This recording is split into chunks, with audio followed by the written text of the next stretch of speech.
All right, hello everybody on Twitch. Hello, the Limited Level Ups podcast, and hello, YouTube. How's it going? This is the Adventures in the Forgotten Realm State of the Format Address. This is the episode, every format, where I give you the big info dump, where I've done, I think I've done about 15 to 20 drafts at this point, and I think I have 4, 5, 6 trophies, somewhere around there. And I just want to get as much information into your brains as possible, to get you as up to date on the format as you possibly can, as quick as you possibly can. Want to inject you with all that early format goodness, basically, so you can not have to three times in a row to figure out that blue green or black blue or whatever is not good in the format. This also marks a format shift for Limited Level Up, something we're trying out here, where going forward for the state of the format address episodes, each format, for the general level up topic episodes that are very information dense, that are very or for like the solo episodes, right, the ones where I'm just like going deep on a topic, the way I'm going to be doing them is I'm going to broadcast them on Twitch live, and with a visual component, with a PowerPoint presentation, kind of like the Friday seminars, if you've been in my stream for that. Then it's going to be uploaded to the YouTube and to the podcast feed. Nothing really is going to change that much. Really, the only thing that's changing about this is the fact that you will now have a way to, if you would like a visual component for the podcast, you can watch that on YouTube, you can watch that on Twitch VOD. The other thing that's great about this, that I'm really excited about, is that some of the most fun I've had in the past, few months doing the podcast have been the live listener Q&A episode, and the last the set overview episode I did last week. And what was so great about those was the listener component, where people were here in chat, just hanging out, and also at the end we have a Q&A section, which I'm planning to do for all of these, right? I think it's great because anything that was unclear, anything that chat would like me to elaborate on, anything that, any burning questions you have, we can ask them right here and there, get those out of the way, which I think I'm really, really excited about that, basically. This is not going to be the only thing we do on the podcast. Anytime I have a guest on, anytime it's going to be more of a conversational episode, still going to be audio only. It's not going to be purely recorded live. We're going to have a good balance of things, basically. With that all out of the way, let's get started. So here we are, Adventures in the Forgotten Realms, State of the Format Address. The format has only been out for 4 or 5 days at this point, but I feel like I have a pretty good handle on it. Just, my own games, and just like reading the opinions of other good players, watching other good players play, a lot of the Discord discourse that's been happening. I really feel like I have a good grasp, so I'm excited to bring that to you today. Before we jump in, of course, I want to shout out the Patreon, patreon.com/limitedlevelups, command Patreon in the Twitch chat if you want to check that out. Patreon is the best way to support my content if you enjoy what we're doing here. It's the most direct way to support me. And of course, if you join the Patreon, there's a bunch of reward tiers that you get. If you want coaching, there's a reward tier for that. If you want draft log reviews on command, you got that too. You can send draft logs to me at any time. I'll give you a video review for those. If you want the show notes, there's that. If you want my 17 lands log data, there's that too. So check out the Patreon if you're interested. Like I said, is the most direct way to support me, to support the stuff I'm doing, and to support the podcast. Let's start with some big picture ideas. Okay, let's just jump in here. So the first thing I think that frames the format the best is that the format is moderately fast. It's not blistering, right? But it's like faster than Strixhaven, sort of like Kaldheim-ish, where you have to be getting on board. And I don't actually like talking about the speed of the format for most formats, because I feel like in the past few years they've been pretty good with the fast decks exist and slow decks exist. I like bringing it up when it is a meaningful talking point, where it's like, this is a bit different than what we're used to, and that should frame how you're drafting. And I think this format is pushed enough to the aggressive end of the spectrum where that should inform a lot how you're drafting, where you just need to be getting on board early, right? If you miss your 2, miss your 3, that can just like completely screw you over, even if you have a lot of powerful cards in hand, right? So some cards that I want to highlight here that push towards that direction are stuff like Battlecry Goblin, which is 1 and a red for a 2/2. This is an uncommon, mythic uncommon if you ask me. For the Pack Tactics Goblin, it has a 2 mana ability that says goblins you control get +1/+0 and gain haste until end of turn. And then the Pack Tactics ability, whenever you attack with total power 6 or greater, you make a 1/1 captain attacking. Card is fantastic. We've got Hobgoblin Captain, another Pack Tactics card, 1 and a red common, 3/1. If you attack with power 6 or greater, it gets first strike. But even like aside from the super aggressive red or white cards, there's stuff like Soul Knife Spy, right? 2 and a blue for a 3/2. When it deals combat damage to a player, you draw a card, right? So it's not like the most aggressive card in the world, but if you don't have a board presence, this thing can definitely take over the game, right? And so what that means is generally your plan should be to be aggressive, right? Just like fall into line, be one of those aggressive decks. Or if you have incentive to be a controlling deck or a slower deck, you really, really need to take into account the tools you need to pick up for that kind of deck to happen, right? So what that means is, looking at cards like Shambling Ghast. This is a single black mana for a 1/1 zombie. It's a common, and when it dies, you can either choose to give something -1/-1 until end of turn, or make a treasure token. This is good both because it like blanks X1s. If they have 2 X1s, they can't really attack into it, or else you kill both their X1s. And like, if they only have 1 X1 on the field, you can like trade with that, make a treasure, play something a bit more expensive next turn. This can trade with a 2 toughness creature. Really nice early defensive speed card, right? The next one here I want to talk about is Secret Door. This is a single blue mana for a defender. It's an 0/4 blue wall. And it has 5 mana, 4 and a blue, venture into the dungeon at sorcery speed as an activated ability. This is a card we'll talk about a little bit later, but I've come up with this card a little bit in general, just as this is a good thing to put on the battlefield early, and it bricks a certain percentage of creatures. There's stuff that gets through it, of course, equipment, combat tricks, but like you kind of just have to have this defensive speed on the battlefield. And then the other thing you have to consider when you're trying to draft a controlling deck is have stuff on the top end, the 5 and 6 drop slot, that actually stabilizes you. Stuff that comes down and isn't just like big, because if they remove your creature, you're still out of luck. You want stuff like Hill Giant Herd Gorger, which is 4 green, 6/7 common, enters the battlefield, you gain 3. Or the Air Cult Elemental, I think it's called. It's the 4 blue, 2/5 flyer. That one enters the battlefield, you bounce a creature your opponent controls. I said something else. It's a 7/6, not a 6/7. You really want your expensive creatures to come down and do something, so they don't just like get like tapped, or that can't block, or removed by catch-all removal spell, basically. So things on both ends of the spectrum when you're considering building a controlling deck. Okay, so my second big picture point here is rates matter more than synergy. This is a relatively low synergy format where when I'm picking cards early, I'm really trying to just pick like good on-rate cards, like this does the thing it does. I know it's going to do the thing it does every single time, without synergy pieces, right? Where it's like, I need these 3 cards to line up perfectly, and then I get something that's greater than the sum of its parts. Really, you're looking for cards like Priest of Ancient Lore, 2 and a white for a 2/1, enters the battlefield, you gain a life, draw a card. That's just a great card on rate, right? Owlbear, 2 green for a 4/4, trample, enters the battlefield, you draw a card, right? These are the kind of cards I'm looking to pick early. I don't mind first picking decent removal spells in this format. Some formats I don't like taking your removal too early, because it's better just to take like the synergy cards. But I think just taking a good, a removal spell like Grim Bounty, 2 black sorcery, destroy target creature, or Planeswalker, make a treasure token, I think those are totally fine to take early.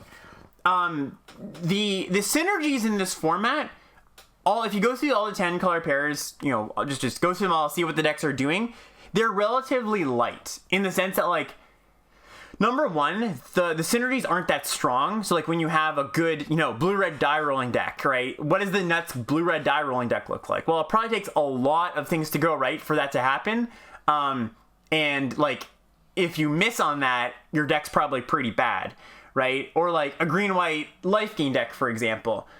That has a lower fail case, because I think the green and white cards are generally just good. But if you go for like the life gain synergies, I think you're going to fall short a lot of the time, because for each archetype, there's just not a lot of cards that support the themes, right? There's exceptions, I'm going to get to those, but for the most part, I would just say at the beginning of your draft, and like when you're trying to figure out what cards to take, what lanes to go down, if you start with a high synergy card, like one of the golden commons, right, that like push you down a certain path, don't go too far. Don't invest yourself too much into that card, right? So I would say, for example, I was just talking about green and white life gain, right?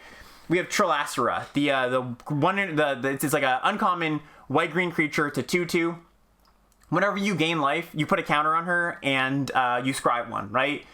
If you have a bunch of cards that are just incidentally good, like the Priest of Ancient Lore, the ETB gain a life, draw a card, sure, she's going to be good. You can make some concessions to her in draft, but you shouldn't be putting cards in your deck just to be like, okay, this is a life gain synergy card. Like there's like the Vial that enters the battlefield, draws a card, you can sack it to gain 3 life. Don't put that card in your deck.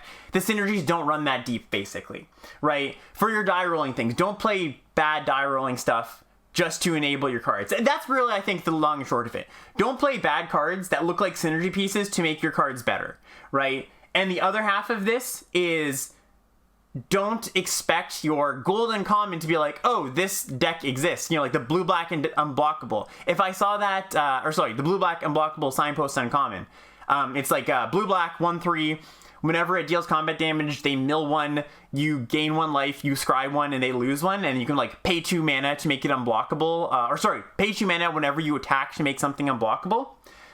If I saw that card just going into the set, I would assume, okay, there's probably like a blue-black unblockable deck. And like, there kind of is, it's kind of there, but for the most part, you shouldn't lean into it. And if you take one of those cards early, don't expect to get paid off, is really what I'm saying. Just take good cards that are good on their own.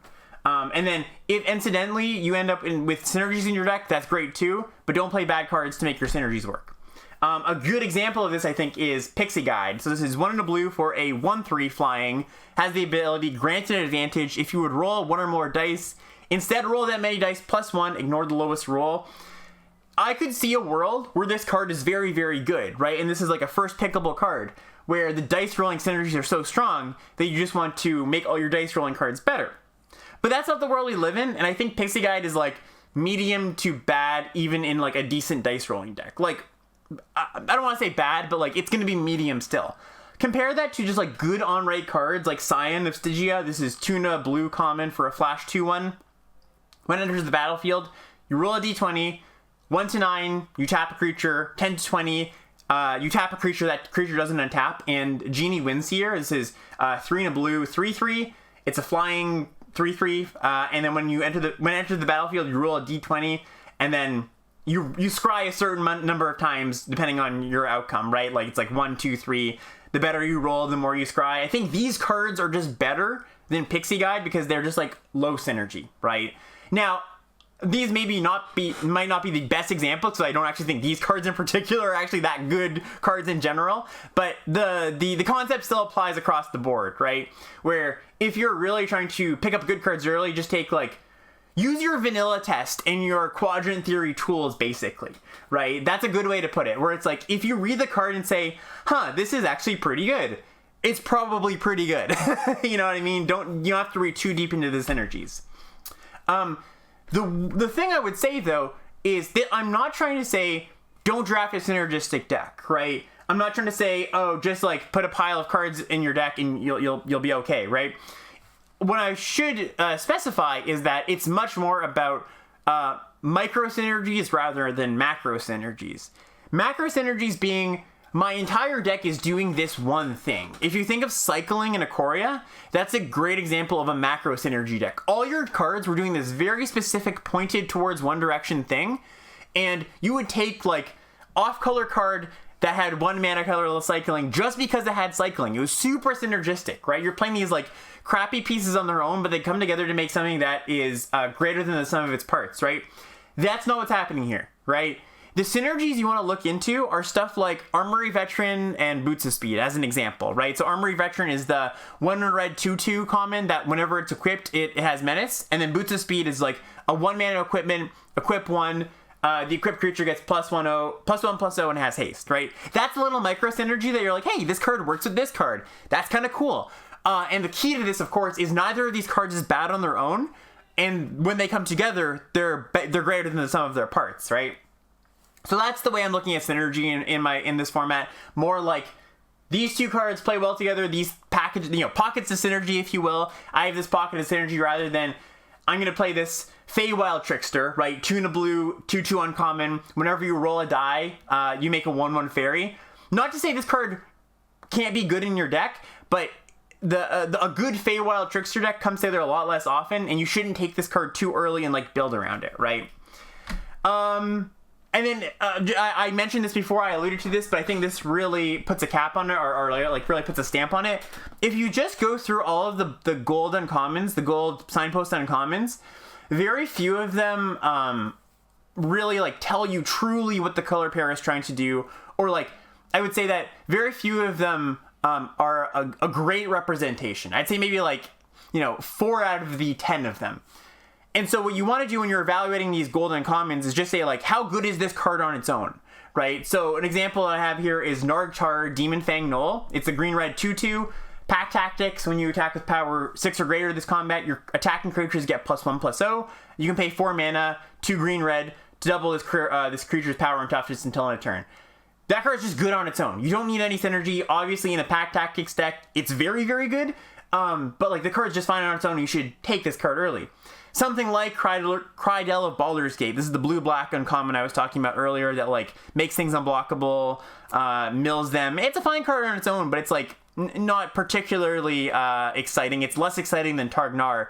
And Faraday Devil's Chosen. This is the dice rolling one. The 2 blue-red 3/3. Whenever you roll dice, it gains Flying and Menace. And then if one of those results is 10 or higher, you draw a card. Card is okay, but I wouldn't take it early because on rate, it's not like the best card in the world, right? The exception to that, right, I want to say is I think that Venture is the macro synergy deck of the format.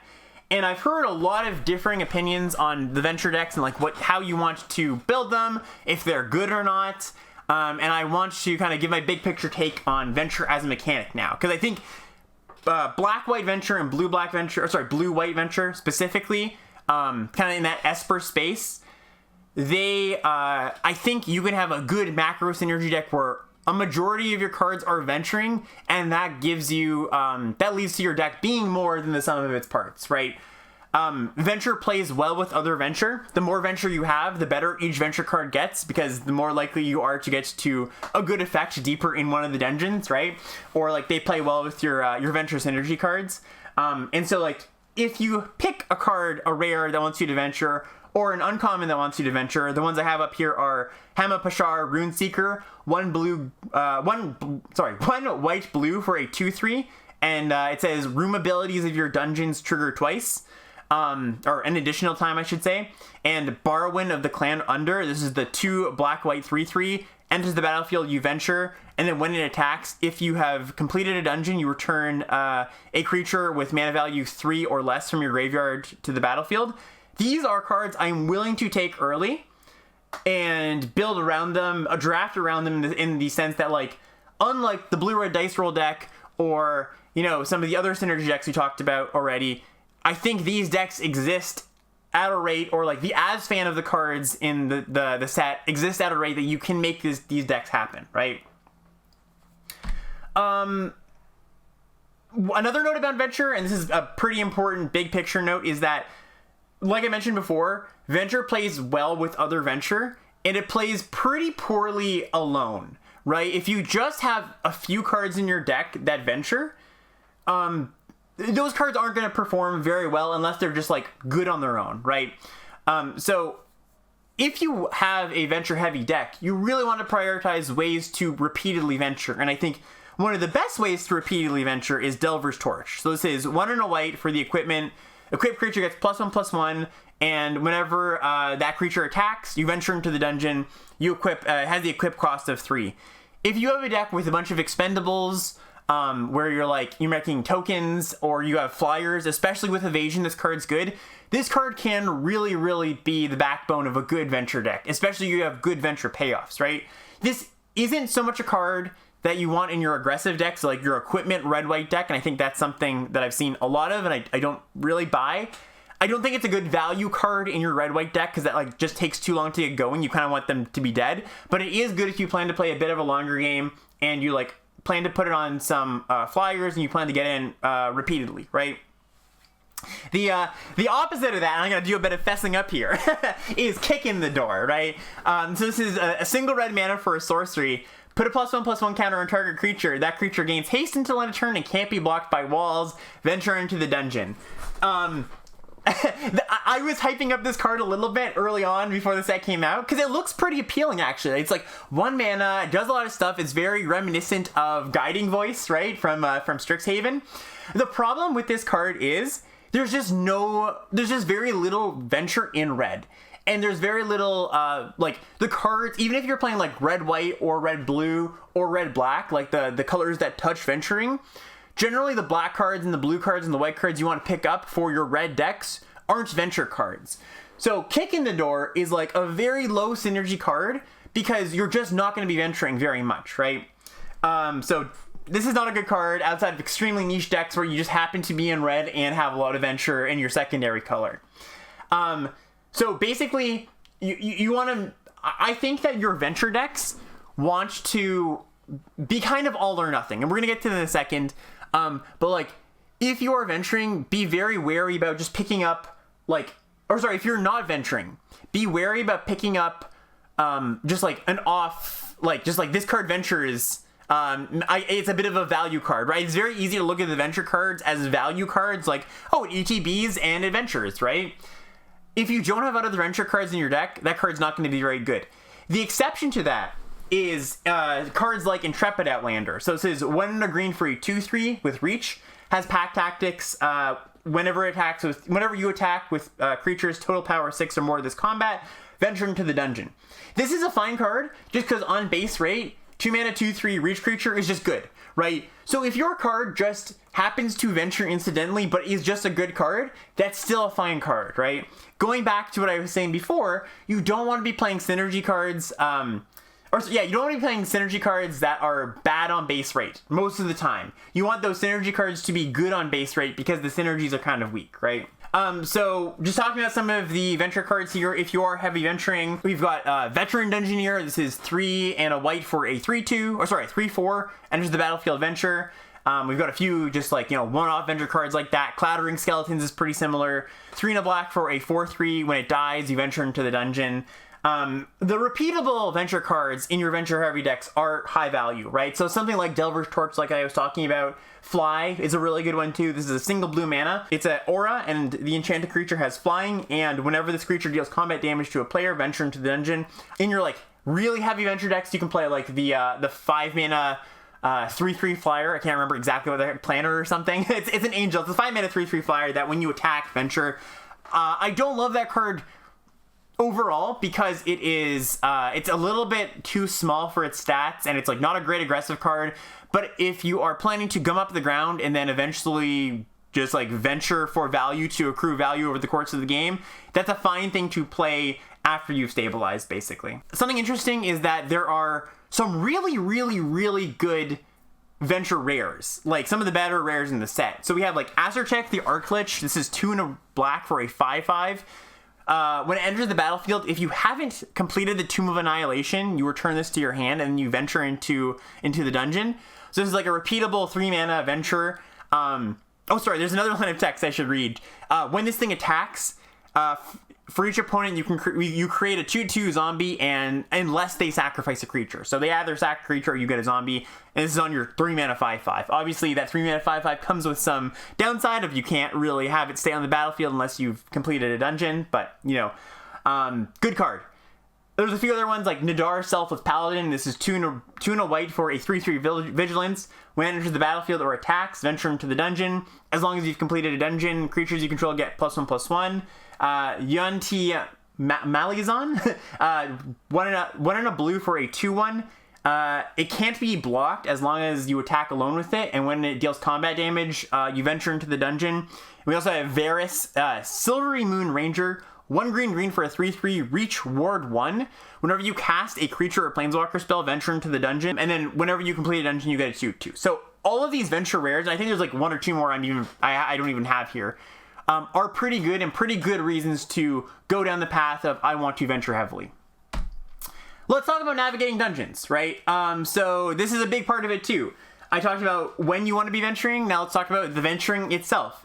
Again, this is a topic I've heard a lot of people's opinions on, differing opinions. This is just going to be my take on it, what I've experienced so far, and my theory of venturing and going into dungeons. So let's start with the Tomb of Annihilation. This is the aggro one, if you want to frame it like that. This is the one where the first room is each player loses a life, and then you can either go into the oubliette, I think that's what it is, where you discard a card and sack an artifact and a creature and a land. It's pretty painful. You basically never want to go through there.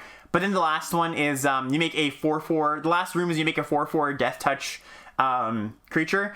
And if you don't want to go through the oubliette, you can go through 2 rooms instead. In those 2 rooms, basically both say each player loses 2 life unless they lose one of their resources. One of them makes you discard a card. The other one makes you sacrifice artifact, creature, or land, right? So this is the one where I don't think you're going to be venturing in here very often, and I don't think you should venture in here very often. I've seen a lot of players lose the game or come close to losing the game because they incorrectly chose to go into this dungeon when they thought they were the beatdown, where you should choose this dungeon if your opponent's at a very low life total and you want to put on more pressure on them rather than extend the game. The other 2 dungeons, which we're going to get to in a second, are basically, they say I want to prolong the game. This one says I want to end the game. And again, you have to be very certain that you want to end the game if you go into this dungeon, because if you make the decision of, hey, I want to end the game and I think that I'm the aggressor here, and you're wrong about your assumption, you're stuck in this dungeon until you complete it, and the dungeon hurts you as it goes on, right? So again, be very careful. I don't think you're going to be venturing here very often, basically, and even in your aggressive decks. In your aggressive decks, you don't venture in here very often, mostly because you just don't have many venture cards in those aggressive decks. So this is more a dungeon where it's like, I'm playing a heavy venture deck, and I just know I want to end the game soon. Let's talk about Lost Mine of Phandelver. So this is the everyman's dungeon, basically. The one you kind of go in if you have a medium amount of venture in your deck, right? So this is the one, I'm not going to read all of the rooms for this one or the next one because they're a bit longer. But, look them up if you're listening audio only. This is the one where it's the most safe to go into, right? Where, if you just have a few venture cards in your deck, you can just go into, often what happens is, you'll have, for example, the venture removal spell, the 2 and a black enchantment that gives something -2, and you venture. You'll often cast that on turn 2 or turn 3, on turn 3 on their 2-drop, and you choose the scry mode, because it's just okay, -2 to your creature, and I scry 1, fine. Even if I don't have that many other venture cards in my deck, I'm still gonna get good value out of this, because maybe I'll make a goblin along the way, maybe I'll get a counter, maybe I'll get to the end, right? I want to caution that if you do have a lot of venture in your deck, I think you should mostly be taking a leap of faith and going into the other dungeon that we're going to get to in a second, the Mad Mage dungeon, the really long one, because I've seen a lot of people that are a very venture heavy deck where they have repeatable ways to venture. They have the torch on board, they maybe have the dungeon map that repeatedly ventures, and they just go into this one because they're not positive that they're going to be able to complete the dungeon, but the long dungeon, but if your deck is set up to do dungeony venturing stuff, I think you should choose the long one because the long one has a really, really good payoff, which I think is kind of a not very popular opinion. I've heard a lot of people say you should never go into that dungeon, but I disagree with that. We'll get to that, right? So this is I'm not sure how long the game's going to go. Let's just guarantee some value dungeon. The last one, the Dungeon of the Mad Mage. This is the one in the first 2 days of the format that I'd actually been going in the most, because I've been drafting a lot of venture-heavy decks, and I was completing this dungeon multiple times in my drafts or in my games, where I would draw 3 cards, get to the last room, draw 3 cards, cast 1, do it all again, right? Because I had multiple torches out, I had multiple ways to repeatedly venture, right? And what I'm trying to get to here, my big picture point here, is that it is a privilege to go through the Dungeon of the Mad Mage, and it's kind of a consolation prize to go through the Phandelver one, right? My decks, generally, the way I've been drafting is that if I'm going down that venture path, I often have enough venture to confidently go into this dungeon. And if I don't have enough venture to not confidently go into the dungeon, I'm probably not a venture deck, right? Which means like I just don't have that many venture cards in general. So I'll go into Fan Delver to like scry one just because. But I don't often actually go into Fan Delver because my decks that aren't venturing just don't have venture cards, right? That's the big picture for me here. So don't be afraid to go into the Dungeon of the Mad Mage. The payoff is really good. Not only is the last few rooms very, very good, but the ones along the way are pretty good too. You scry twice, you make 2 1/1s, you draw some cards, right? All the rooms in the second half of this dungeon are pretty darn good. The only downside is like the first few rooms, like it takes a while to get going because the first one's like gain life, scry 1, make a treasure, you know. Yeah, so that's what I want to say about navigating this dungeon here. Okay, another big picture thing I want to talk about is land counts and flu and scrud. Flood and screw. So, unlike a lot of the sets that we have seen recently, there's just like not very many land and spell smoothing mechanics. There's no cycling. There's nothing like environmental sciences in Strixhaven. There's not a lot of scry tacked on the cards, right? And so what that means, I should back up and say that I think a lot of that space is with like they expected a lot of that natural smoothing space to be in the dungeons, right? In going into Fan Delver to scry one or make a treasure or whatever.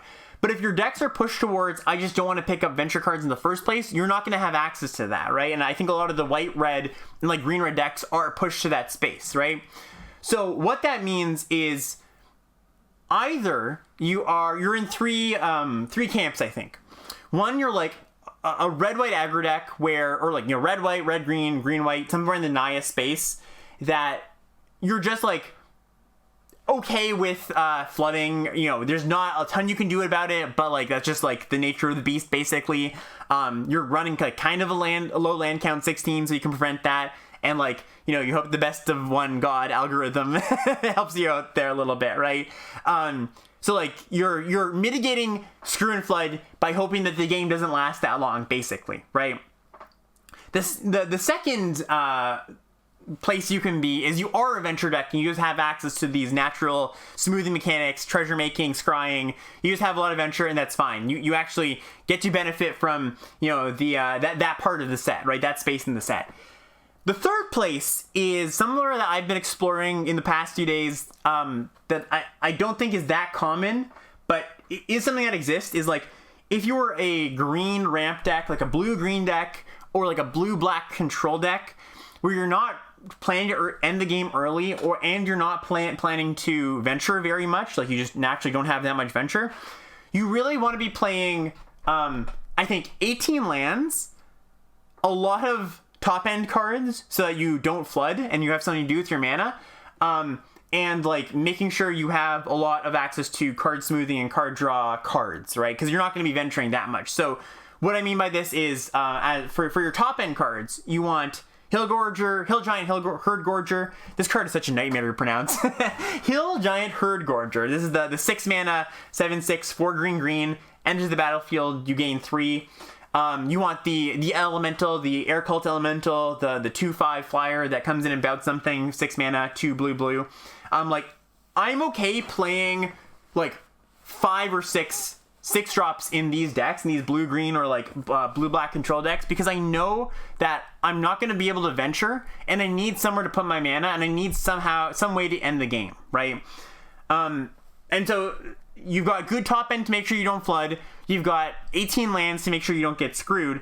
And the thing that kind of ties this together is you also want card draw, right? Just like stuff like Contact Other Plane, which is 3 and a blue for an instant, roll a d20. You either draw 2, you scry 2, then draw 2 cards, or the 20 is you scry 3, then draw 3. And also I don't mind cards like Arcane Investigator. This is a card that's gone up a little bit for me. This is 1 and a blue for a 2/1. It has a 6 mana activated ability. You roll a d20, you draw a card for 1 to 9, or if you hit 10 to 20, you look at the top 3 cards of your library, you put 1 to your hand instead. So it's like an Anticipate. This card's been okay. It's not like a great card or anything. I don't think it's a high value, high priority card, but like it's a fine 2-drop to trade off early. And then if you get to the point where you're sitting around, this is something that like helps you not flood out, helps you to not, just like do nothing while your opponent, your aggressive opponent starts drawing equipment and killing you. So those are the 3 spaces I think you're going to live in.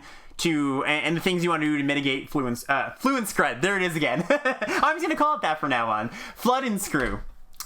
All right, so let's move on to color rankings, because I know people love their color rankings.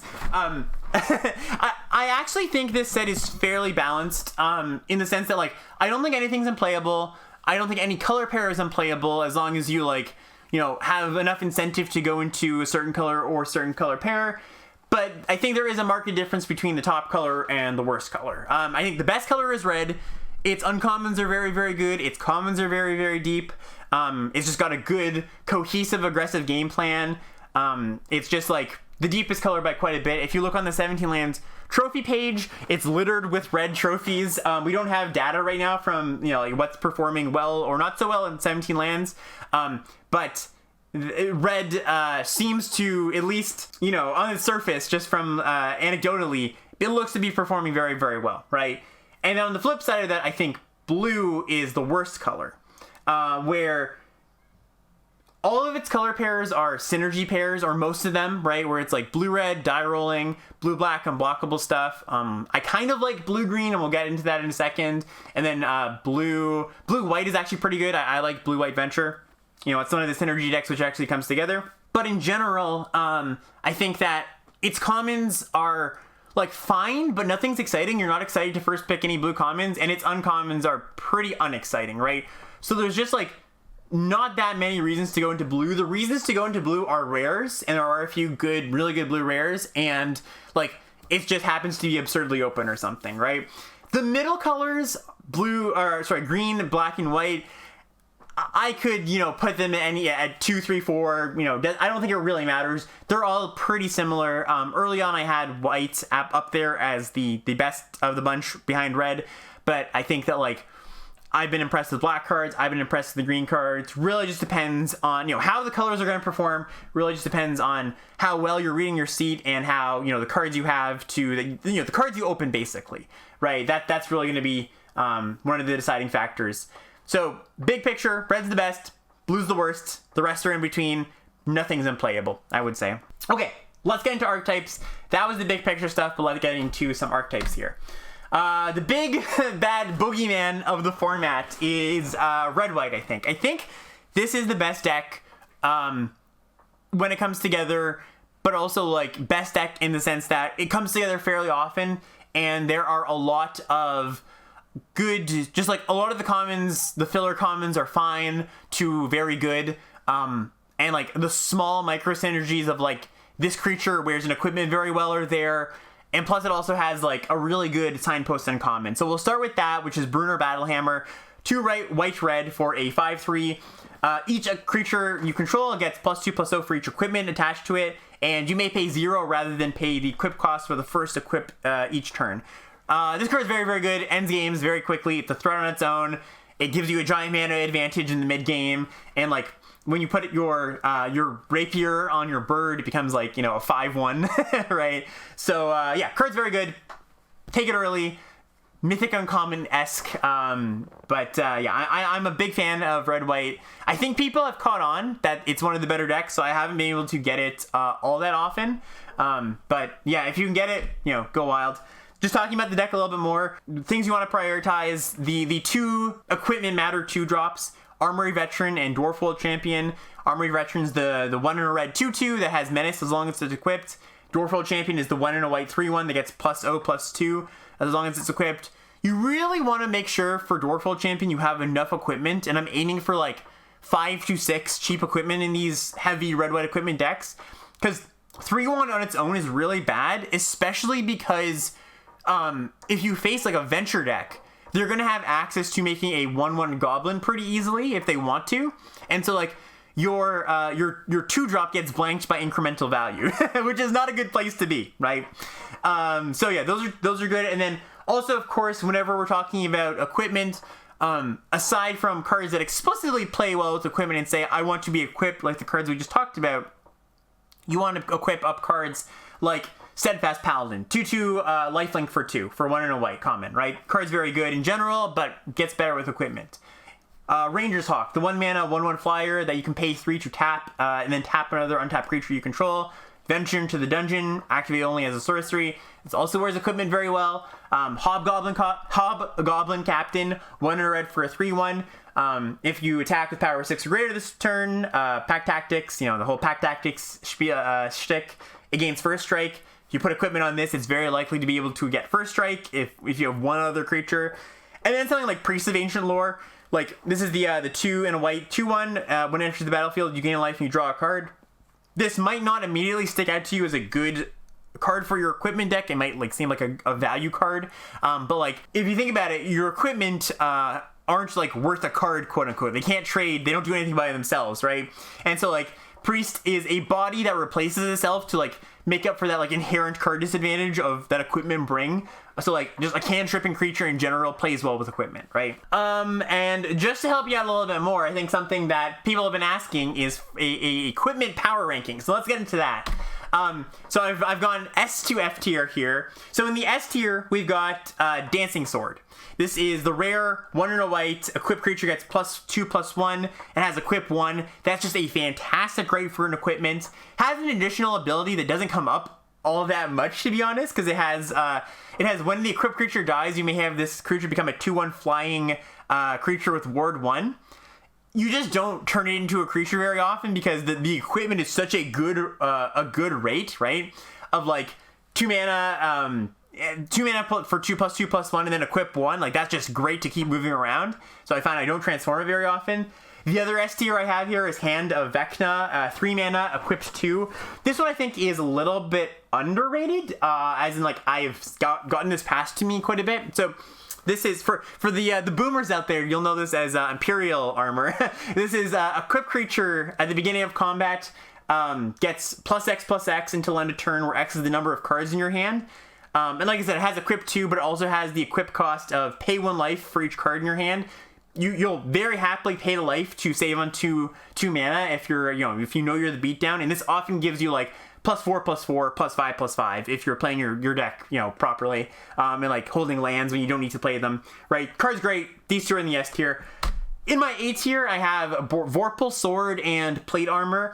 Arguably, Plate Armor should be in the S tier, and I can see it moving up there. So Plate Armor, we'll get to that one first. This is 2 in a white for an equipment. The creep creature gets +3/+3 and has ward 1.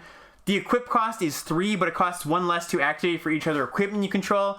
I've heard people say, do you play this in your non-equipment deck that, are your white-blue deck? I would say yes for the most part, because the rate on this of just again, if you're just doing a vanilla test, equipment test, +3/+3, equip 3 for 3 mana is very, very good. So I think that you should just put this card in any deck, doesn't matter. Vorpal Sword I have in the A tier here. This is the one, it's the rare, it's a single black mana, equipped for black. The equipped creature gets +2/+0 and has Death Touch, and then has this activated ability where you pay 5 black, and until end of turn, Vorpal Sword gains, when the equipped creature deals combat damage to a player, that player loses the game. I'm not really considering that. It doesn't come up very often. It comes up as a threat of activation card where it's okay, I have to make sure my opponent, I can't just take the 4 damage off that. I actually have to leave back a blocker because my opponent might just kill me with that. But I'm looking at this card as just the base rate. Well, +2/+0 and Death Touch. That card, it's been pretty good. I could see this moving down to the B tier, but for now I have it in the A tier. I feel, I don't feel too strongly about keeping it up here. Moving to the B tier, we have Reaper's Talisman, Goblin Morningstar, and Boots of Speed. Reaper's Talisman is a single black mana for an uncommon equipment. When this creature attacks, when the equipped creature attacks, it gains Death Touch till end of turn. Whenever equipped creature attacks alone, defending player loses 2 life, you gain 2 life. It has equipped 2. The card looks innocuous, but it turns anything into this, I don't know, kind of this, it's this inexorable engine where you attack with 1 creature a turn, and they either take it and get drained, or they block and they lose their creature. And it's really hard to race. This isn't a white card, right? I'm just talking about equipment in general. But in your black deck that can generate a bunch of fodder, or honestly just any deck, this card's been pretty good. Any deck with a lot of creatures. Just like I said, it's just really hard to race and puts your opponent in a really tough spot. The other 2 are 2 red equipment here. I'm gonna go over Boots of Speed first because I think this one probably has might surprise the most people, just because this card I see going last. So this is Boots of Speed, a single red mana for an equipment. The equipped creature gets +1/+0 in haste, equip 1. This card might look similar to cards of the past, like Crystal Slipper, which was very bad, but that card had an equip cost of, maybe it was 1, but the mana cost was 2, and that set didn't have an equipment theme. This card's very good. This is, I think, the best of the common equipment. It's so cheap, and it provides like an immediate impact every turn. All of your like 3/1 first strikers, become 4/1 first strikers when you top deck them. Card is very, very good, and I think it's very underrated right now. The other one I want to talk about is Goblin Morningstar. I can see this one going down a tier, but I like it right now. 1 in red for an uncommon. The equipped creature gets +1/+0 and has trample, and the equip cost is 1 in a red, and it has the dice rolling mechanic. When you roll a d20, if you get 1 to 9, you make a 1/1 when this thing enters, or if you roll 10 to 20, you high roll here. The thing auto equips. The Goblin Morningstar auto equips to that goblin you equip. So it's a fine card. It's like stands in for your 2-drop, but it feels really bad when you low roll on this one, because having a 2/1 equip is much different than just having a 1/1 and having to equip the next turn, right? Moving on to the B tier here, I have Delver's Torch. This is like kind of in a league of its own, because I mentioned this before, but it's not very good in your red-white decks. I don't think you really want this in your red-white decks. Your red-white decks are much more interested in like the cheap equipment. Just to go over this again, this is 1 in a white for a +1/+1 equipment. When it attacks, venture into the dungeon, equip 3. This is more for your venture decks, your slower venture decks that want to repeatedly venture. And in those decks, it's quite good. It's quite a good tool, but it doesn't belong in every deck. Moving to the C tier, we've got +2 Mace and Dueling Rapier. This is +2 Mace is the 1 in a white equipment. Equipped creature gets +3/+3, equip 3. Dueling Rapier is single red mana flash equipment. When it enters the battlefield, attach to target creature you control. Equipped creature gets +2/+0, equip 4. +2 Mace is like a little bit clunky, but will turn, can help you grind in a bit of a longer game. Dueling Rapier is a really, really nice card to put on your cards that care about being equipped, because it's just 1 mana auto equip. Like putting out one of your 2-drops that cares about being equipped is nice. But if they kill that first one, the 4 mana to equip is pretty brutal. So that's why I have it in this lower tier here. D tier here, we've got Ranger's Longbow, Thieves' Tool, and Trickster's Talisman. Ranger's Longbow is the 1 in a green equipment. Creature gets +2/+1 and has reach, equip 3. Just clunky. A lot of the green decks don't even really want this. I can see green-red wanting it, but I would take the other red equipment over it. This is basically a +2 Mace without the additional toughness, and that matters. I don't care about blocking very much in my green aggressive decks. Thieves' Tools, this is 1 in a black for the equipment, equip 2. When it enters the battlefield, you create a treasure, and the equipped creature can't be blocked as long as its power is 3 or less. I've heard good things from other people about this card, but I haven't liked it myself. I think the good things I've heard about this card generally come from people like being like, okay, we have a reasonable game going on here, like we're kind of a parody, and then they play a Thieves' Tool, and it's like, oh crap, they're clearly winning. So I think maybe that, like, from a psychological perspective, prompts people to be like, this is a good card. And I don't think it's a bad card, but it's definitely a card that, like, it doesn't increase your clock most times, right? And like the black decks aren't like, because the blue-black like unblockable theme isn't very pronounced, you don't like care too much about this kind of thing, right? In that kind of deck. So like it has its places for sure, but if you have a lot of crossover of like, I want a treasure token and I want things to get in, I think it can be good, but I don't think it's like a generically good equipment, right? Trickster's Talisman, a single blue mana. This one's like, I haven't even seen this in play more than once, and it was not good. This is the equipped creature gets +1/+1 and has, whenever this creature deals combat damage to a player, you may sacrifice the talisman. If you do, you create a token that's a copy of this creature equipped to. I don't know, I think this card could be good. I just haven't really found a home. The blue decks don't really want this too much. Like, you're just like not that interested in putting equipment in your blue decks. There are tempo-oriented blue decks. The problem is, like, in those tempo-oriented blue decks, like, the things you're copying aren't that appealing. Like, the best thing you could probably copy is, like, the 6-mana 2/5 flying, right? With ETBs and bounces something, but I don't know. Not super impressed. And then I didn't make a narrow, I didn't make an F tier here. I just made a narrow tier for these last cards. We have Great Axe, which is 1 mana for +4/+0, equip 5. This card is good if you have a lot of the gold uncommon Bruenor Battle Hammer or whatever that card's called, because like it's 1 mana, equip 0, +4/+0. That's pretty good. Otherwise, you don't want the card. Spare Dagger is 1 mana for a equipment, equip 1. The equipped creature gets +1/+0 and has whenever this creature attacks, you may sacrifice it. If you do, the creature deals 1 damage to any target. This is kind of a sideboard card, but also there's like, I've heard whispers of a green-black Death Touch deck where the wording on this card says the creature deals the damage. So like ostensibly you can turn this into a 2 mana removal spell if you have enough Death Touch creatures in your deck. I don't know if that's a real thing. I'm just bringing it up because I've heard whispers of it. Leather Armor is a good sideboard card, I think. This is a single colorless mana for an equipment. Equipped creature gets +0/+1 and has ward 1, equip 0, activate only once per turn. I think that this is good on the draw against aggressive decks if you also have creatures in your deck, because like making your 2-drops just a little bit beefier, making everything you have along the curve a little bit beefier for no mana each turn is like kind of effective against the aggressive decks. It's really niche. I'm kind of grasping at straws here, honestly, for this, but just wanted to point out that like it's probably not a 0. Paladin Shield's interesting. This is the 1 and a white flash equipment, equip 3, but when it enters the battlefield, it auto-equips, and the equipped creature gets +0/+2. I've heard good things about this from a few people, where like if you have the cards that care about being equipped, like you put this on the 3/1 that when it gets equipped, it gets +0/+2, or sorry, +0/+2. So like you can make that a 5/5. You make that a 3/5 on turn 3, which is like kind of a thing. It's like a combat trick that sticks around. I'm still not super into it, but I respect that it had this place.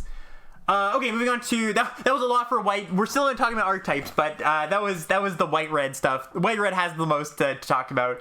Let's move into red-green. Red-green's pretty straightforward. I'm just gonna go over the golden commons for all these just as a reminder. So Targnar, Demon Fang Null, this is the 2 mana red-green 2/2. Pack Tactics, creatures you control get +1/+0 until end of turn, and 4 mana 2 green red. Double this card's power and toughness, right? Just good card generically. There's not a lot I have to say about the Pack Tactics deck, rather other than like it's just like a generic red-green beatdown deck. I'm sure when Sam Black does his drafting archetypes breakdown of red-green, you're gonna get all the ins and outs of like exactly what cards you want to maximizing these cards, but it's pretty straightforward. The one thing I did want to point out is that equipment plays particularly well in this deck because like you only have so many non-creature slots in your aggressive decks, and you don't really want too many of them being taken up by combat tricks. Instead, you want equipment, because Pack Tactics cares about if you have attacked this turn with that amount of power, and if you use a combat trick, well, you're not taking full advantage of your augmenting card because you won't get the trigger as often, right? So stuff like Dueling Rapier, stuff like Boots of Speed, they play pretty well in these decks. The one combat trick that is really, really good, and I think is like a notable exception to this, is Bull Strength. This is 1 and a green for +2/+2 instant. The creature gains trample, untap it. This card is really, really good both on attacks and blocks. Premier combat trick. Pick this up if you're in any aggressive green deck. And then the last card I want to point out here is Compelled Duel. This is 1 and a green for a sorcery. Target creature gets +3/+3 until end of turn and must be blocked this turn if able. If you're like all in, all 2-drops, all Pack Tactics, this is something that can boost you, buff you before combat and like eat something. It's a little more situational, but it has a home in these decks. Especially good with Bull Strength, right? All right, let's move on to Green-White Life Gain. Like I said before, Green-White Life Gain is one of those decks that just like isn't super synergy heavy in the sense that like it's just a green-white beatdown deck, or you should be drafting it as if it's a green-white beatdown deck. And then if you happen to pick up the synergies, like the cards that care about life gain, you can make concessions to that. Like you pick up, I don't know, a Priest of Ancient Lore over like a good uncommon because you're like, here's another life gain trigger to trigger my life gain matters cards. But it's not like it's not a synergy deck where you're going all in caring about life gain, right? It's generally just a beatdown deck. And so the cards that care about life gain, Trelasera, Moondancer, we talked about this one. This is green-white for a 2/2. Whenever you gain life, you put a counter on it, and you scry one. Celestial Unicorn, which has kind of been an overperformer. This card kind of looks like crap, but is a little bit better than it looks. It's a 3 mana, tuna white, 3/2. Then whenever you gain life, you put a counter on it. Not that it looks like crap. I don't think it looks terrible or anything, but I just kind of thought it was like fillerish. But I've been pretty happy with it when I do have those life gain synergies. Lurking Roper is an interesting one. This is a tuna green 4/5 that doesn't untap during your untap step, and then when you gain life, you untap it. I think that this card is better in like a blue-green rampy deck as like a roadblock rather than like a card in this deck, because it's like pretty unplayable unless you have a good number of life gain synergies. So like, I don't know. We're something worth considering, right?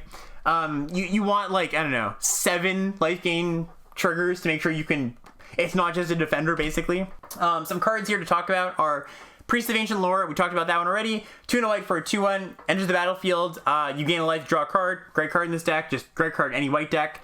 Steadfast Paladin, this is the tuna white 2/2 lifelink. Card is just good, incidentally triggers your life gain stuff. A card I do want to talk about though for this deck is Prosperous Innkeeper. This is 1 and a green for a 1/1. When it enters the battlefield, you create a treasure token, and whenever another creature enters the battlefield under your control, you gain 1 life. So this is, if you can pick up this card, I think you can truly have the good, like, synergistic green-white life gain deck, right? Just don't expect for this to happen every draft, right? Because you need this, you need the unicorns, you need the Trelasera, but if you have Prosperous Innkeeper, all of your creatures put counters on your other creatures, right? Really, really good card if you have those synergies. Also, just like, I think this is a decent card in like your slower green decks in general. But like, be on the lookout for the times this card's good. I want to talk about Cleric class and Druid class here. Cleric class is the white uncommon class that says if you would gain life, you gain that much +1. 4 mana to get to level 2. Whenever you gain life, you put a counter on creature you control. 5 mana for level 3. You can return a creature card from your battlefield. You can return a creature card from your graveyard to the battlefield. You gain life equal to its toughness. I don't like this card very much. It has its use cases as like, if you are in that super synergistic deck, you can play this, but otherwise it just like sits there and it's super clunky. So like, don't put this card in your deck unless you're confident that you should be putting it in your deck. And then Druid's class, this is 1 and a green for a class. The first level is whenever a land enters the battlefield under your control, you gain a life. Second level is you may play an additional land on each of your turns.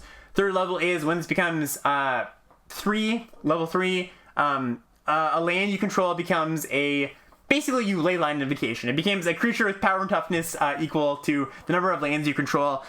It's like a really expensive Leyline Invocation, basically. But of course, the combo that some people have noted is like this with the other life gain stuff is whenever you gain, you play a land, you gain a life, that triggers your life gain stuff.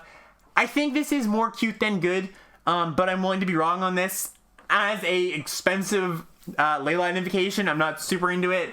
I'm sure there's gonna be screenshots of people like assembling Tron of all these cards and like just going off with their life gain stuff, but I don't think it's typical, basically. Okay, let's move on to Black-Red. So Black-Red is treasure, at least by name. Explicitly, it's supposed to be a treasure deck. The signpost uncommon is Kalain, Reclusive Painter.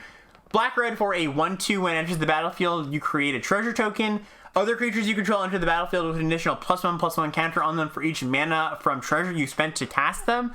Really good card. This is like a card I'm willing to take early just because it's like, it doesn't need other cards to be good. This is just like good card on its own. Like a 1/2 that ramps out your 4-drop, makes it bigger, and then like sometimes has other synergies in your deck. Real nice. The thing I want to note about Black-Red in general is that like the treasure, Black-Red treasure is kind of in air quotes because Black-Red has a lot of stuff going on. It's got the steal and sack thing with active treason. You got Price of Loyalty, which is basically just an active treason, steal a creature until the end of turn. And if you spend treasure on it, it gets +2/+0, which is like a mini synergy. But you've got a decent number of good sack outlets. You've got Sepulchre Ghoul, which is 2 mana for a 2/1. Sacrifice a creature. Sepulchre Ghoul gets +2/+2 until end of turn. Sorry, it's a 1 and a black 2/1, should specify. Not like a fantastic card, but a good synergy card. And it's like, I was cautioning before about having too many bad cards for the sake of synergy purposes in your deck. I think this just like is just good enough. Plus sometimes it's additional goodness because you have the synergies. Deadly Dispute, 1 in a black for an instant. As an additional cost to cast this card, you sacrifice a artifact or a creature. Draw 2 cards to create a treasure. I really like this card actually. It's like turning your treasure into, like, if you have a treasure, turning it into just straight draw 2, you even get the treasure back is really nice. It's a good, 5 mana, price of loyalty, steal your thing, sacrifice it, draw 2, really nice. But then the premium one is Skullport Merchant. So this is an uncommon, 2 in a black for a 1/4. When it enters the battlefield, you make a treasure, and then it has the activated ability, 2 mana, sacrifice another creature or treasure, draw a card. Card's great. There aren't a ton of grindy tools in the format. This is one of the best ones, because like, you get to draw a lot of cards on it, in addition to it being like a sacrifice synergy card, right? Comes down, makes a treasure, can just ramp you, can fix your colors, is a 1/4, really, really good. Premium uncommon, basically, right? Yeah, it's Sailor of Means, but better, chat says, which is basically what it is, right? You can also just be like, the nice thing about Black Red is like, you also can splash off-color bombs, right? You can like, splash Adult Gold Dragon, right? The white-red hasty lifelink dragon, or just like any single picked card fairly easily. That's like an advantage you have over other decks that just don't have that privilege, basically. Oh, I should note that Venture decks can also splash fairly easily because of, one of the rooms in the Venture, in the dungeons is you make a treasure. I want to caution that if you are planning to use venturing as a means of fixing, you should be very confident that you can venture repeatedly, because it is the second room down. It's not the first one. It's not like Environmental Sciences where once you get your first learn card, you have access to the color. And also, generally in those decks, I want to have other ways to splash my card. Like I want to have Evolving Wilds or the uncommon Evolving Wilds, right? So that's something to consider. But Black Red also plays in that space of you can play off-color bombs in the deck, just like good role players. I like Hired Hexblade. I like it's 2 in a black for a 2/2. If you spent treasure to cast it, you draw a card, lose a life. Nice card. Shambling Ghast, I mentioned this before. I like this card. Single black mana, 1/1. When it dies, you either give something -1, -1, or you make a treasure. Plays really nicely with the Village Rites type card where you sacrifice something to draw 2 cards. I also like Plundering Barbarian. This is 2 in a red for a 2/2. Either destroy an artifact or make a treasure when it enters the battlefield. Nice to just like destroy your opponent's equipment, and nice to ramp you out to your 5-drop or have treasury synergy stuff. So I like Black Red. It's pretty flexible. It's got good removal. Not too much I can say bad about it. Okay, let's talk about Blue White Venture. This is one of the decks that I do like quite a bit as well. I think it's my favorite Venture deck over White Black and Blue Black, which is like not really venturing that much, honestly. I like Blue White because it has the most ways to repeatedly venture. And like I mentioned before, if you're going through the trouble of venturing, you want to commit to it, and you want to be able to go through the longest dungeon, the Mad Mage's dungeon, right?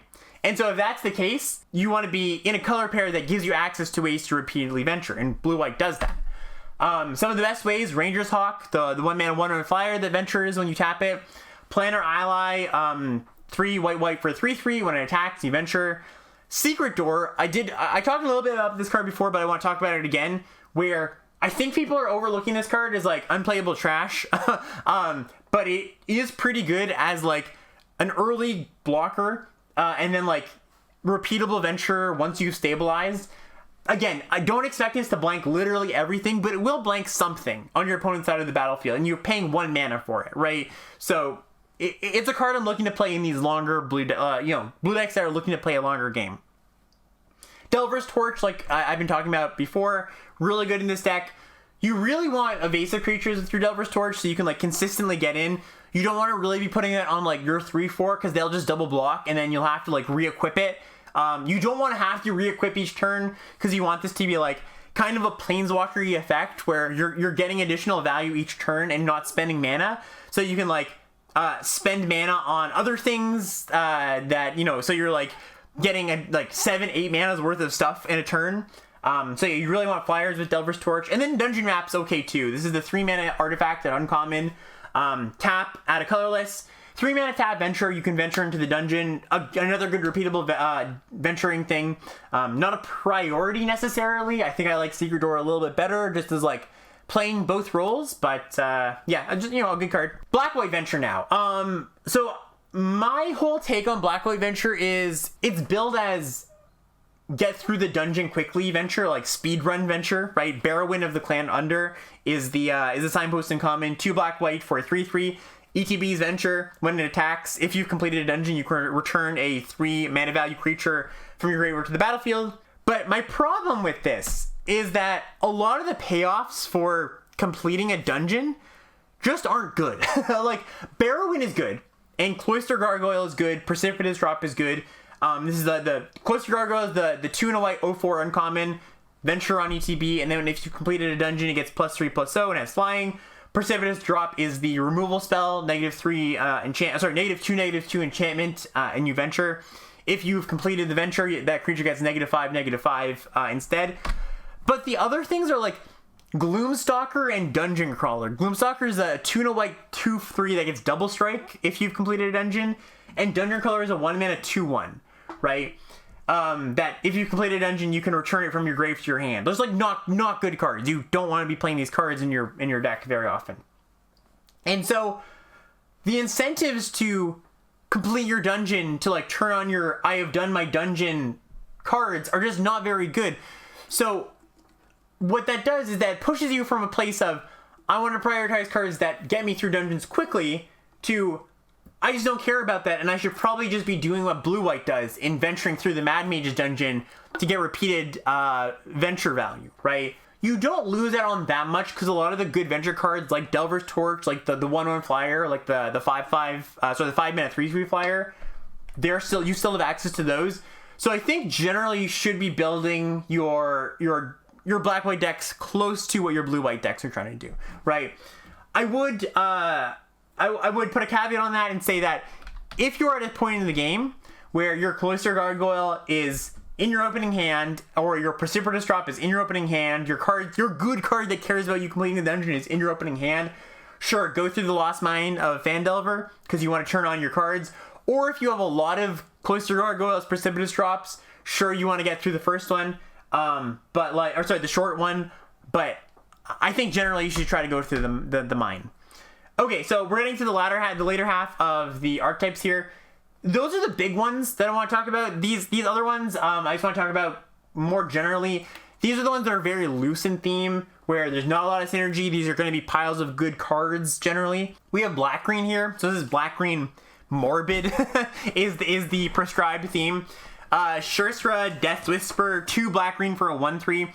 When it enters the battlefield, target creature blocks this turn if able, and at the beginning of your end step, if a creature dies, you may pay 2 life, draw a card. I actually think this card's okay. It looks really, really bad on rate, but like it's a 4 mana 1/3 with like finicky abilities, but it's fine. I don't want to be building around it in any capacity, but like it's just okay. It's an okay card to put in your black-green deck. Here's a deck that trophied that I had that was really good, and basically I think you just want your black-green decks to be like mid-range decks that are just like kind of like I was talking about at the beginning of this episode, where your blue-green decks are just like playing this game where you have good early defense and then a bunch of 6-drops and 5-drops that catch you up or like grant you some sort of advantage, like the 7/6 the gains 3 or Owlbear, right? I think basically you want to be building black-green as like these grindy, just like mid-range, get to your top end decks, right? Don't worry too much about the Morbid synergies. That's just like not really a thing very much. It's just like kind of whatever, you know. Blue-black lives in a similar space where it's kind of doing this like unblockable thing, but not really. The cards aren't really there to do it consistently. Ethan had a really good version of the deck, but I don't think this is common. He had 2 of Krydell of Baldur's Gate. This is the blue-black uncommon, the 1/3 that makes things unblockable. And he also had like a few good things to put through, like the Fang Blade, the 2/2 Death Touch for 3 that ventures when it hits. He played Thieves' Tools in this deck, which I think this is actually a good deck for Thieves' Tools because there is enough things that you want to force through. He's got like the Soul Knife Spy, which is like the 3-mana 3/2 that when it hits them draws you a card.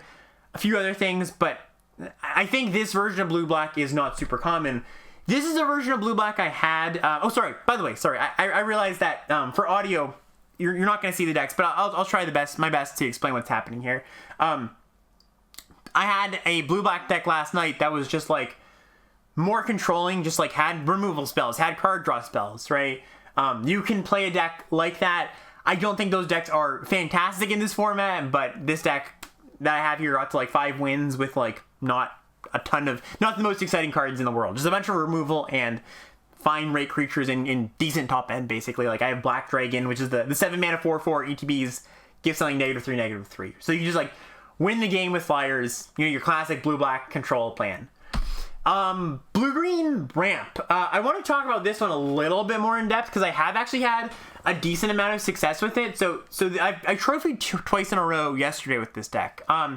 So the signpost in common is Better Zimone. It's Gretchen Titchwillow. This is green and a blue for an 0/4. It has an activated ability 2 green-blue, draw a card. You may put a land from your hand onto the battlefield. Good early blocker.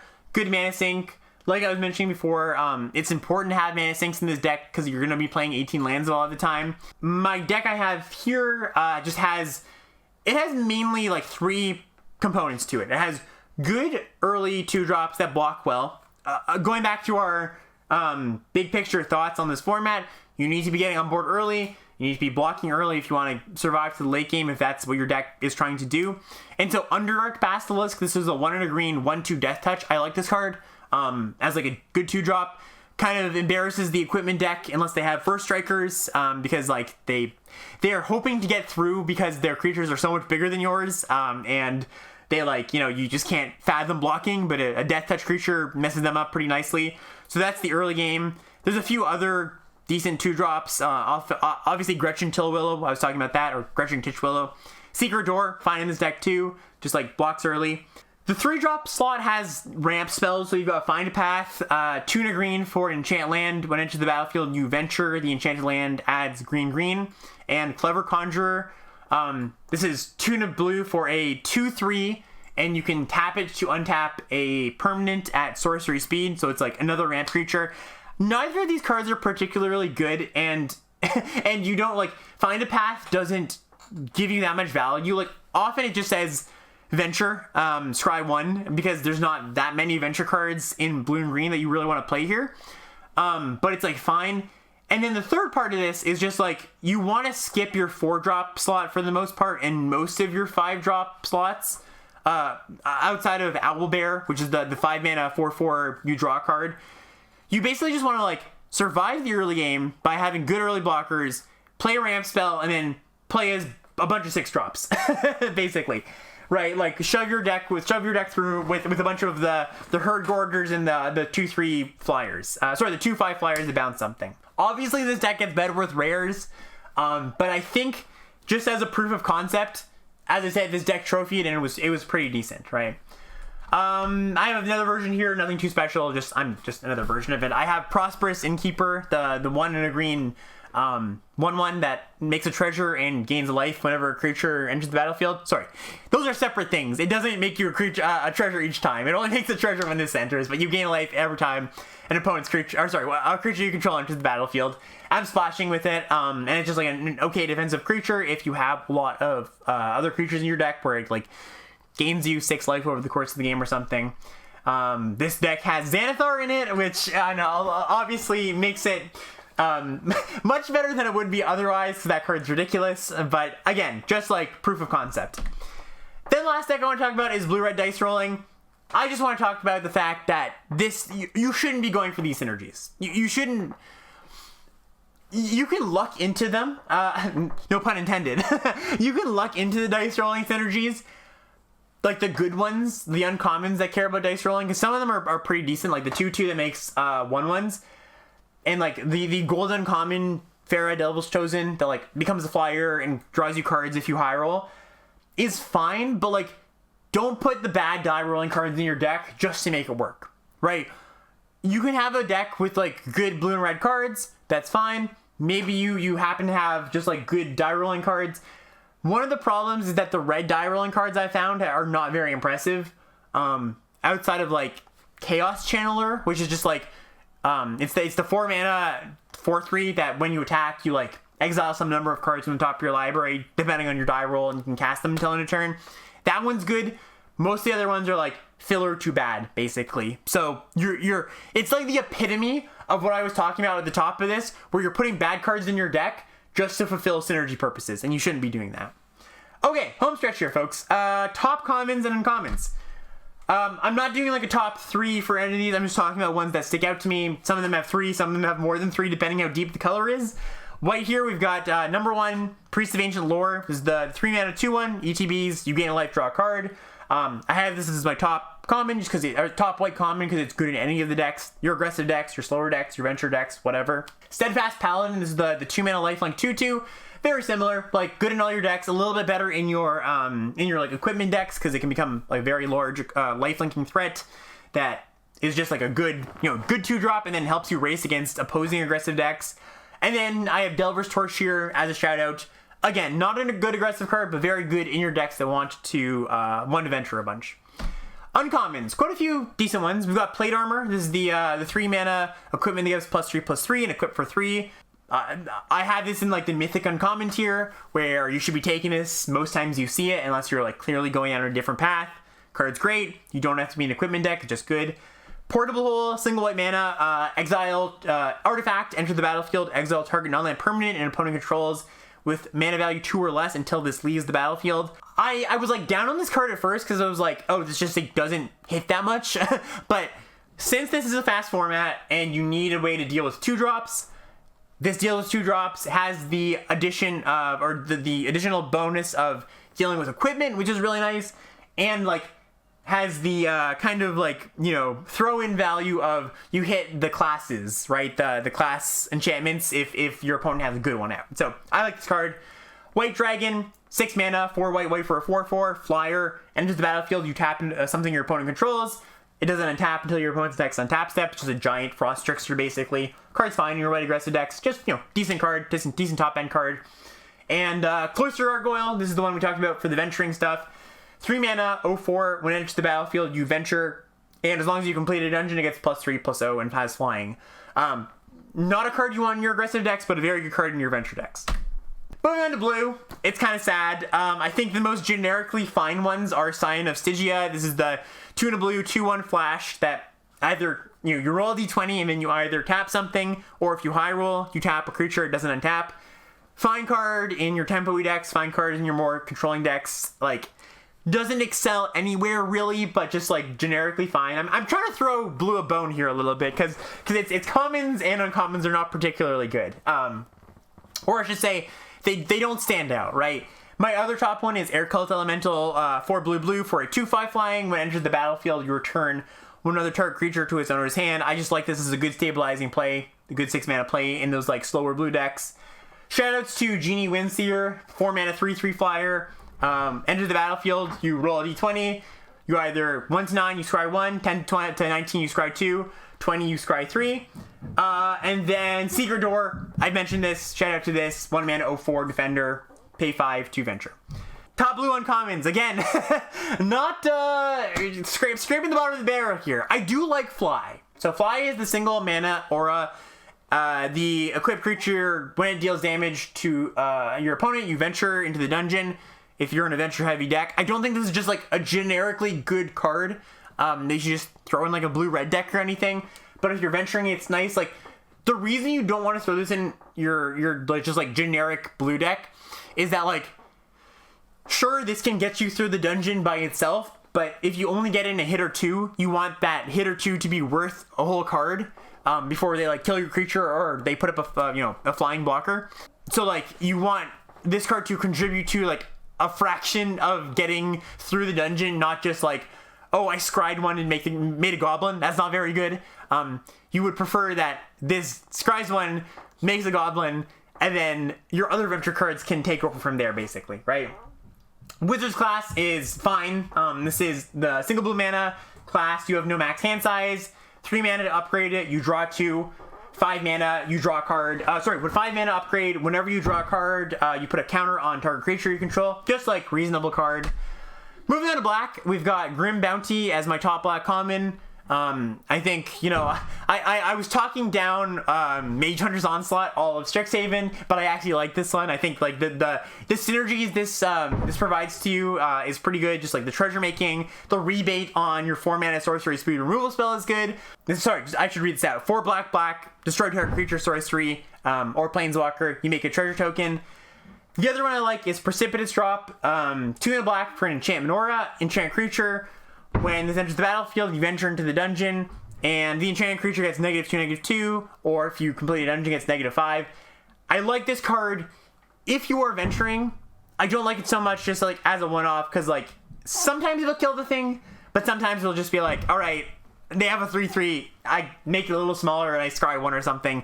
Not that great. You want to get to the point where this actually turns into -5, or like you have the capacity in your deck to make this -5, you know? Other notable commons, Hired Hexblade. This is the 2 mana 2/2 that if you cast it off of treasure, you draw a card, lose a life, and you want to Fangblade. 3 mana, 2/2 Death Touch. Whenever it deals combat damage, you venture. Again, better in your venture deck, so like a fine defensive card. Black's got a lot of really good uncommons. Really high-powered uncommons. So my top 2 are Power Word Kill, 2 in a black, instant, destroy target non-angel, non-demon, non-devil, non-dragon. Basically, that just means rares and a few uncommons and commons, but it hits a lot of stuff for 2 mana. Very good. The other one here is what's this card? The name is covering this card. The Merchant. Maybe chat can help me out here. This is the 2 in a black 1/4, the Sailor of Means. Skullport Merchant. It says it right on the card. I should read that. When Skullport Merchant enters the battlefield, create a treasure token, and you can pay 2 to sacrifice another creature or treasure. Draw a card.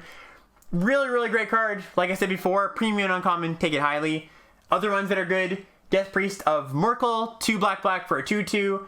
Skeletons, vampires, zombies get +1/+1, and then if a creature has died on your end step or by your end step this turn, you can pay 1 to make a 1/1.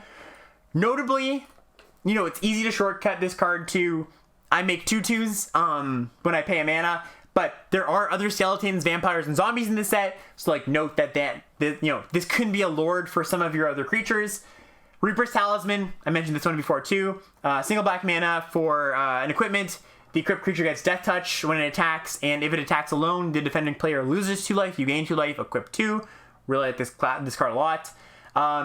Rave Enfeeblement, I'm going to get to this cycle of cards in a second, but this is the single black mana instant white, it like hates on white cards. Instant target creature gets -1, -4, -1 until end of turn.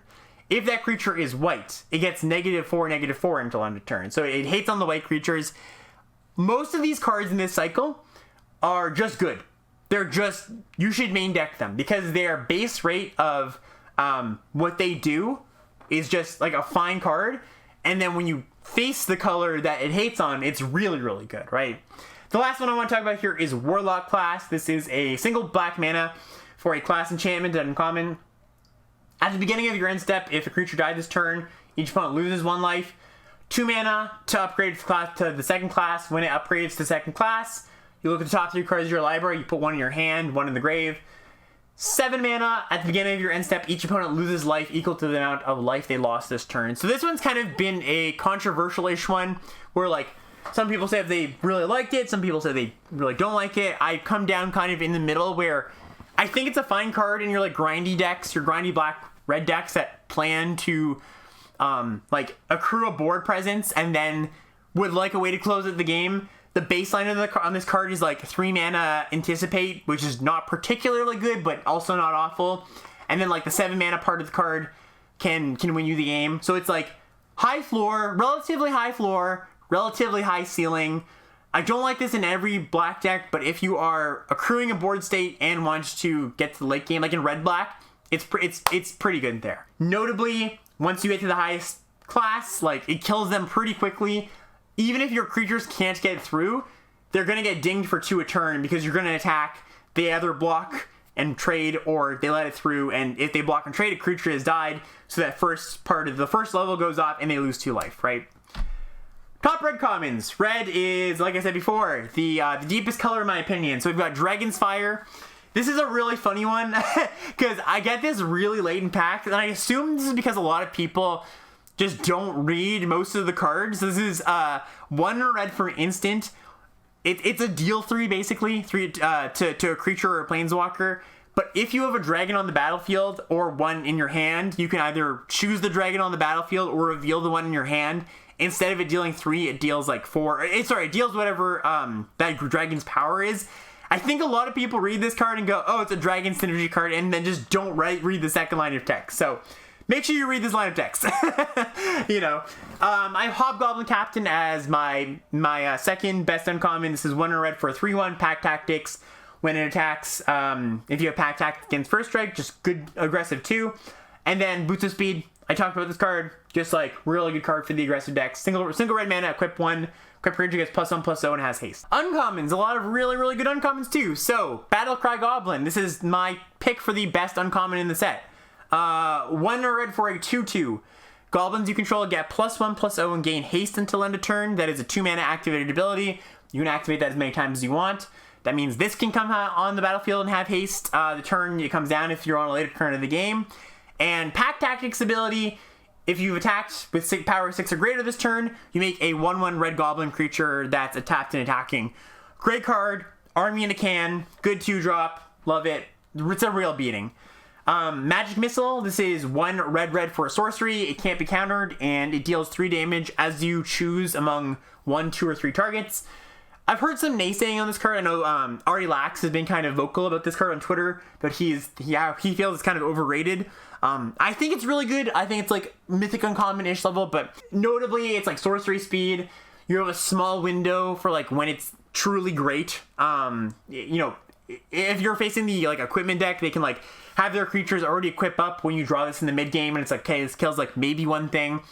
But where it lacks in like a bit of flexibility and instant speed, it gains in the fact that like sometimes if it's in your opening hand, it just destroys them and they lose, right? Like that you get their 1 and 2 like their 1 and 2 drop or their 2 and 3 drop.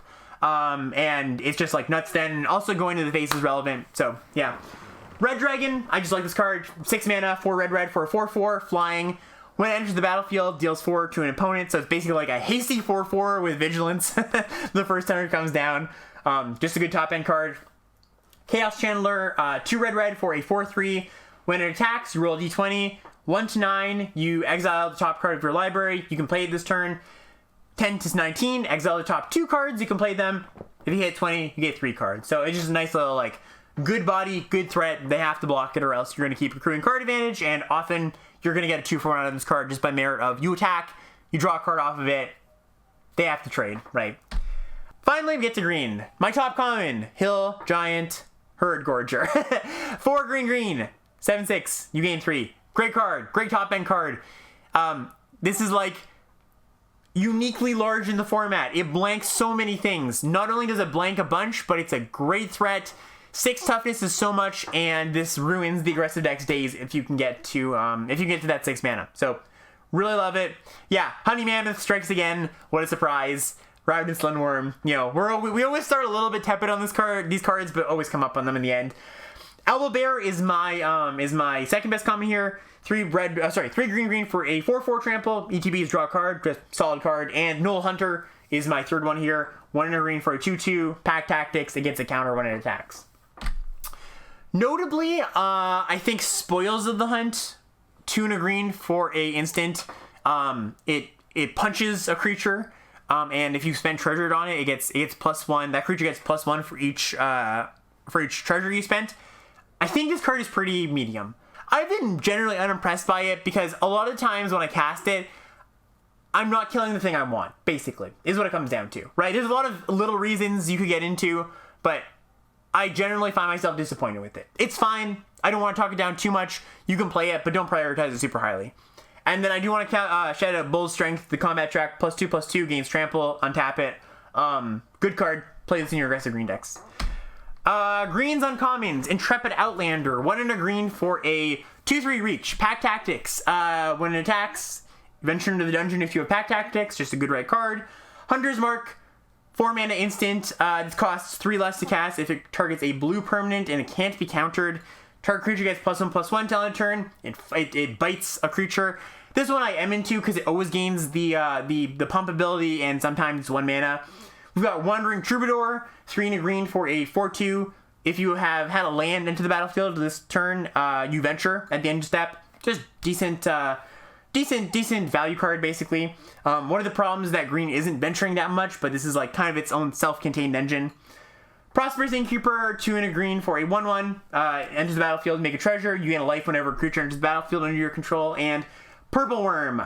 This one's really nice. 5 green for an 8/7 with Wards 2. And if a creature died this turn, it costs only 5 mana. So a lot of times you can engineer a situation where you like make a trade and this comes down on turn 5 as a 5/8 with some protection. Really, really good. Just like, I was saying how the Hill Giant is uniquely large. This is even uniquely larger. All right, moving on to some tough to evaluate / single card evaluations. Minimus Containment is one that has been kind of a question mark. I don't love this card. So this is 2 and a white for non-land permanent. The enchanted permanent is a treasure. You basically give your opponent a treasure, kind of path to exile-ish. I like go back and forth on this card where you don't really want this in your aggressive decks that are trying to like get a blocker out of the way. Like it's fine, but like if your plan is to like put this on a blocker and then get your 2 and 3 drop in, often your opponent like it accelerates them to like their 7/6 game 3, which is pretty bad. And also your red-white decks generally want to, like the play pattern tends to be make my creatures tough to block by putting equipment on them, not play some creatures, play some removal, attack you. It's okay. It's not again, just like the green fight card that I was talking about, the green bite card, you can play it, just don't prioritize it. I've seen a lot of like pick one, pack ones. Should I take Minimus Containment here? So the answer to that is usually no. Charm Sleep is very similar, where it's like, this is the 2 blue for an enchantment, tap target creature, it doesn't untap. There's a lot of ways to blow these out in the format, just like incidental disenchants. Even black gets an incidental disenchant and like that 6 mana Beholder card, but you can play a copy of these cards, they're just not high priorities, is what I want to get at here. This cycle of cards that I was talking about before that are sideboardy cards that look like maybe I shouldn't take these early or main deck them. You should do both. You should take them early and main deck them. This is Ray of Enfeeblement, Burning Hands, Hunter's Mark, Ray of Frost. The exception is the white one, Divine Smite. I don't love this one so much, but all of these hate on another color cards are good on base rate, aside from the white one, which isn't great, but wouldn't be the worst if you played it. And like are insane when you do face, the red deck with Ray of Frost or the blue deck with Hunter's Mark. Take these early. These are good cards. Half Elf Milk. This is the 4 mana 1/4, 3 and a white for a vigilance creature. Has the ability 1 and a white tap to tap target creature. Just fine. Like, okay 4-drop. Good if you put equipment on it because you can like attack as a 4/7 if you put a plate armor on it and then tap something down. Not a bad card, not a high priority, but totally fine playable. Hobgoblin Bandit Lord. This is 1 red for a 2/3. Other goblins you control get +1/+1 and it has an ability red tap. The Bandit Lord deals damage to any target equal to the number of goblins that ETB'd under your control this turn. I think that this card is actually really, really good, and you can consider first picking it. There is a decent number of goblins in the set. Just like incidentally, there's a few cards that make multiple goblins. And so, like, both being a lord and kind of like a Sparksmith, again, a boomer reference, but, like, if you ever have a turn where you go cast, you see a pair of goblins, those are 2/2s, you ping off a 2/2, it's really quite good. And the baseline for this is not the worst card in the world if you, like, don't draw those goblin cards, Teleportation Circle. This is 3 and a white for an enchantment. At the beginning of your end step, exile up to 1 target artifact or creature you control. Return it to the battlefield under its owner's control. Great card. This format is full of enter the battlefield effects. Just something as simple as an Owlbear or a Priest of Forgotten Lore to draw cards. Really nice engine, right? Also blanks all your opponent's like enchantment-based removal, like Minimus Containment and Charm Sleep. Give something Vigilance. Really, really good card. Really, really good card. Delina Wild Mage. This is 3 and a red for a 3/2. When it attacks, you roll a d20. 1 to 14, you create a tapped and attacking token of a copy of a creature you control, except it's legendary. Oh, sorry, it's not legendary, and it has exiled this creature at the end of combat. So you attack, you make a copy of something. That creature doesn't have to be attacking. You could have just played like your 5-drop, your Owlbear, and make a copy of it that becomes attacking. But if you do 5 to 20, if you roll 5 to 20 in that first roll, it says I create one of those tokens, which means it doesn't exile at end step, and you roll again. This card is fantastic. This card is a first pickable bomb. Don't pass this card. You win the game on the spot a lot of the times if you attack with it. Very, very, very good. You just like, it's, you know, I had an opponent go like, cast an Owlbear. They were lucky enough to high roll on it, so they got 2 copies of Owlbear attacking me, and one of them stuck around. You know, really, really, really good. Really, really good. Oh, sorry. They do exile at end step. Correction, chat. They do exile at end step. My bad. My mistake. I misspoke. Spear of Annihilation. This card is not good. Do not play this card. This is X in a black. Spear of Annihilation. Enter the battlefield with X void counters on it. At the beginning of your end step, beginning of your upkeep, exile Sphere and all creatures and planeswalkers with mana value less or equal to the number of void counters on this card. It basically is a delayed wrath, right? It's got a lot of words, but it's a delayed wrath. Don't play this card. It has multiple problems in the sense that, 1, your opponent sees the wrath coming, so you lose all the, oh, maybe my opponent won't play around the wrath equity. But 2, like, you don't get to emergency wrath when you need to, right? Where it's like, a lot of the times what happens is your opponent, like, you go, okay, my opponent will kill me in 3 turns here. I can delay my wrath for a few turns, take a bit of damage. But, like, if they play a haste creature or they put an equipment or something, you have to, like, change your plan, adjust your plan, and wrath right away. You can't do that with this card, right? You have to go, oops, you have your haste creature. I guess I'll play this out and take a bunch of damage and maybe just die. So, not big on this. Tasha's Hideous Laughter. This is 1 blue for a sorcery. Each opponent exiles cards from the top of their library until that player has exiled a total mana value of 20 or more. This isn't a great card, but if you combine it with Aberrant Mind Sorcerer, which is it's basically an uncommon that rebuys instants or sorceries from your grave. It can be a good combo in like a deck that otherwise has trouble closing. Because like on average, the Tasha's Hideous Laughter will mill like, I don't know, a third of their deck or something. So if you do that twice, you generally win. And then a few more here. Skeletal Swarming, I want to mention as this is 3 black-green. This is a card I think a lot of people had questions about, still have questions about. It says, it's an enchantment. It says, each skeleton you control has trample and attacks each combat if able, and gets +X+O, where X is the number of other skeletons you control. At the beginning of your end step, create a tapped 1/1 black skeleton creature token. If a creature died this turn, create 2 of those tokens instead. Card's fantastic. It's a bomb. What happens is you like make a token, you attack with it. They're gonna block it or they don't block it. It doesn't matter. You're gonna have two tokens at the end at your next end step. They're gonna be 2/1s, and generally you start to accrue a token each turn, basically. So it's just this like unexorable force, basically, where yes, you need a bit of time for it to get going, but if you can survive, you win the game in the next like 3 turns, basically. Xanathar, I want to point out this one. Xanathar Guild Kingpin, 4 blue-black for a 5/6. At the beginning of your upkeep, choose target opponent. Until end of turn, that player can't cast spells. You can look at the top card of your opponent's library. You may play cards from the top of it and spend mana as if it were any color. Basically, what happens with this card, it looks like this like cool card advantage engine, but it's actually just a lock piece where if you cast it and your opponent doesn't have a removal spell, you literally just win the game. Because what happens is, or I should say, you have a very, very high chance of winning the game if the board is stabilized. Because what you can do is you just Fate Seal them every turn. You get to say, oh, you have a land on top? Okay, I'm just not going to cast spells, right? And you're going to draw your land, okay? Goes back to my turn. Okay, cool. You have a spell on top. I'll cast that. Oh, another spell. Oh, I got to a land. Okay, I'm just going to stop there.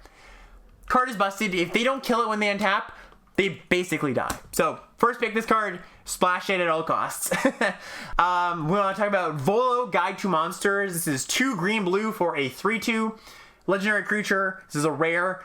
Whenever you cast a creature spell that doesn't share a creature type with a creature you control or a creature card in your graveyard, copy that spell. Another really good bomb, just like copying Owlbears, copying Herd Gorgers, really nice. You want to wait till a turn until like you can cast this in something else, like a 3-drop most often, but really good card. Again, first pickable, you should splash it.